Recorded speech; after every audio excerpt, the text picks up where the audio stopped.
are all here together because we love our country. We love our country. And I was talking with some folks recently about the importance of understanding the duality, frankly, that exists in terms of our democracy. You know, as your vice president, I have now met over 150 world leaders, presidents, prime ministers, chancellors, and kings. And when we, representing the United States, walk in those rooms, traditionally we've been able to walk in those rooms, chin up, shoulders back, with the earned and self-appointed authority to talk about the importance of democracies, rule of law. But I say to a room of role models, here's the thing about being a role model. When you're a role model, folks watch what you do to see if it matches up to what you say.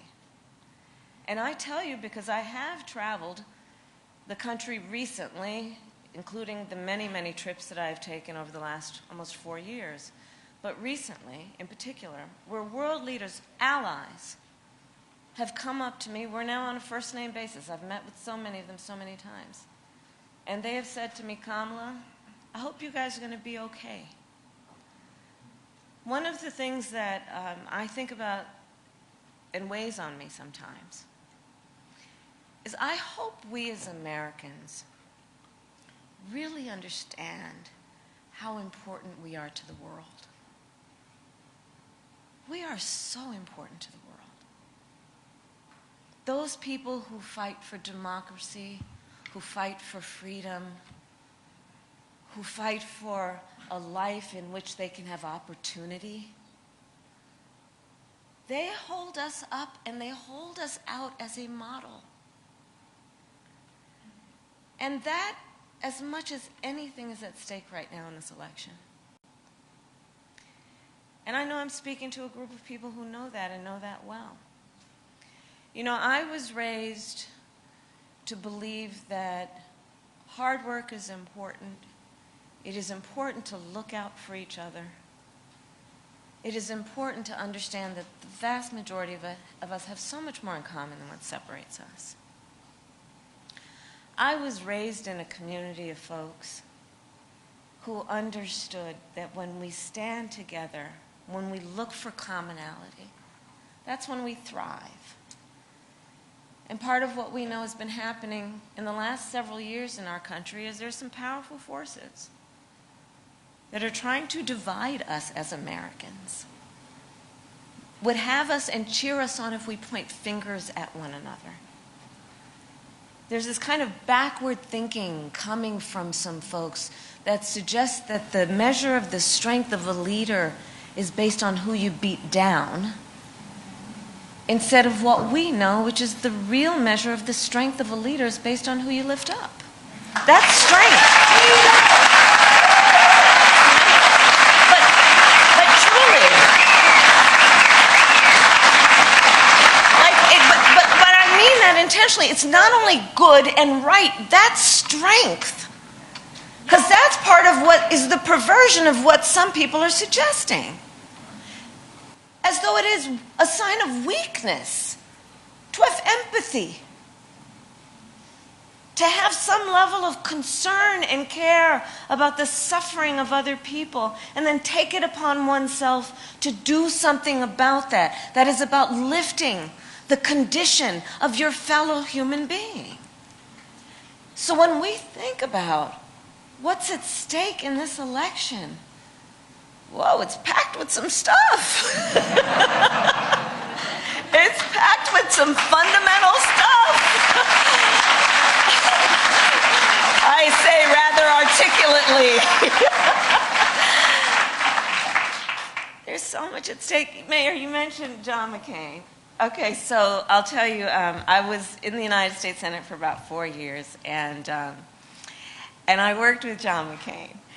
And so I'll tell you, so there was this, we were on a committee together, and you know, these committee rooms in the United States Senate, they're very grand and very impressive. And John McCain was on one side of the dais, I was on the other, horseshoe.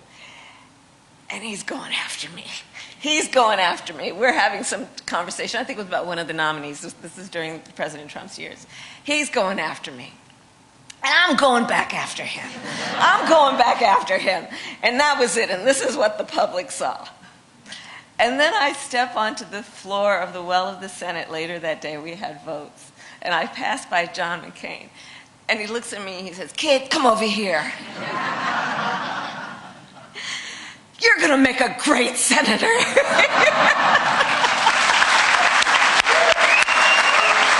story. True story. True story.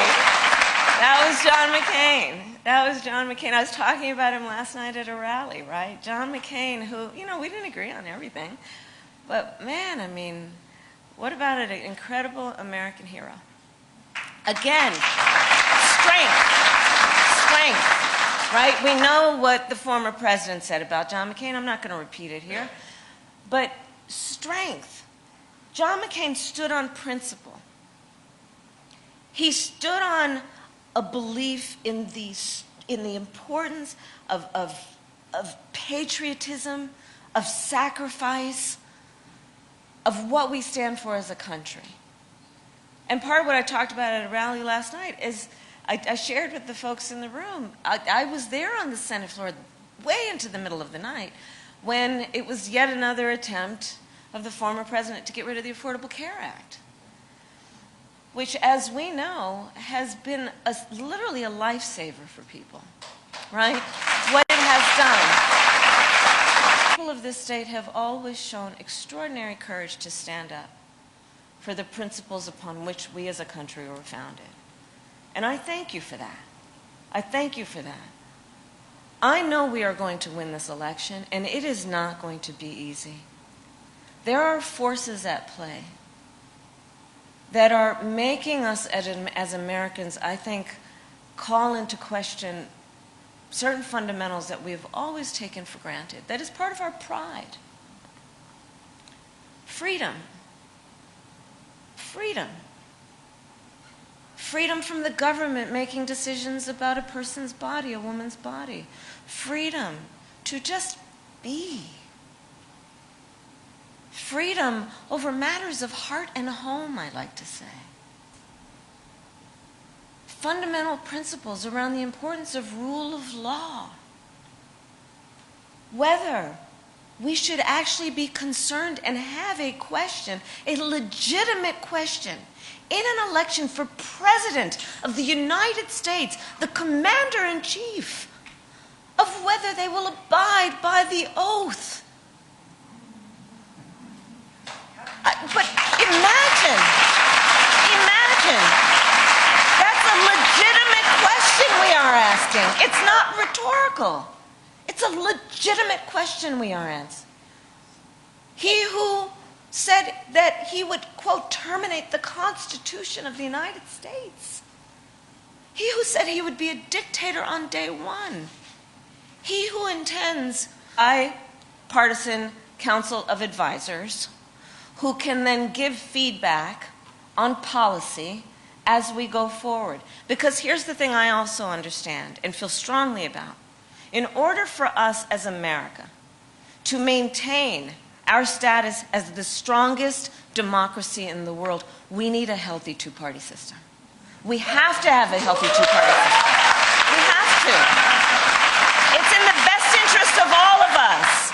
It's in the best interest of all of us. You know, the way that I like to lead, I bring folks in my office all the time, and they know I don't want any yes people. I want people to come in and, first of all, be prepared. Yeah, no time to waste. But come in, and then let's, as I often say, kick the tires on ideas. Because the best ideas will survive those kinds of challenges, and the best ideas will then be most relevant to the American people, most effective to the American people. And so I'm going to create a bipartisan council so we can put some structure around exactly this point and do the work that is important. And then I'm just going to close with this. You know, again, I think on the fundamentals, we have more in common than what separates us, including across faiths. So I know there are a lot of members of the LDS community here, and you may or may not know, my pastor actually spoke at the 100th birthday of President Nelson. Yeah. Yeah. And that wasn't a plan as part of this. It just is. And I just think if we think in our lives and in what we know, there's so many examples of that point. We have so much more in common than what separates us, especially on the fundamentals. And so with that, I say that I am committed to all of you to be a president for all Americans and to work as we must together, again, knowing we have so much more in common than what separates us, and on the biggest and most important issues, I think we know that this is a fight that is not against something as much as it is a fight that is for something. Thank you all.